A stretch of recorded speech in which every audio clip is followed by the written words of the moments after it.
சுவிட்சர்லாண்டை ஞாபகப்படுத்துகிற மாதிரி கீ செயினில் நிறைய விஷயங்கள் பண்ணியிருக்காங்க.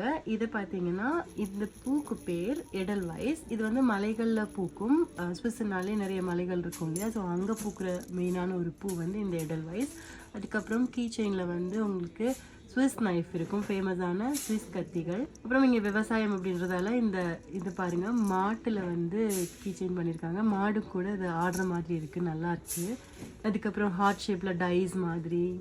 இது வந்து பார்த்தீங்கன்னா இது ஒரு விதமான மணி. இங்கே நிறைய விவசாயம் பண்ணுவாங்க. அவங்க கிட்ட எல்லாம் பார்த்தீங்கன்னா மாடுகள் இருக்கும். ஸோ மாட்டுக்கு இந்த மாதிரி பெரிய மணிகள் கட்டியிருப்பாங்க. ப்ளஸ் எங்களுக்கு தெரிஞ்சவங்க ஒருத்தங்க என்ன சொன்னாங்கன்னா, அவங்களுடைய கல்யாண டைமில் அவங்க பொண்ணுக்கு, நீங்கள் ஒரு விவசாய குடும்பத்தை சேர்ந்தவங்களா இருந்தீங்கன்னா அந்த பொண்ணுக்கு வந்து இந்த மாதிரி ஒரு பெரிய மணியை, அவங்க வீட்டு மணியை கொடுத்து விடுவாங்களாமா. ஸோ அது அவங்களுடைய வழக்கமாக இருந்திருக்குது. இது எனக்கு தெரியாது, ரீசன்ட் டேஸில் தான் இது எனக்கு தெரிஞ்சுது. அதுக்கப்புறம் வேறு என்ன கீ செயின்ஸ் இருக்குது, நம்மளுடைய நேமுக்கு தகுந்த லெட்டர்ஸில் வந்து நிறைய இருந்தது.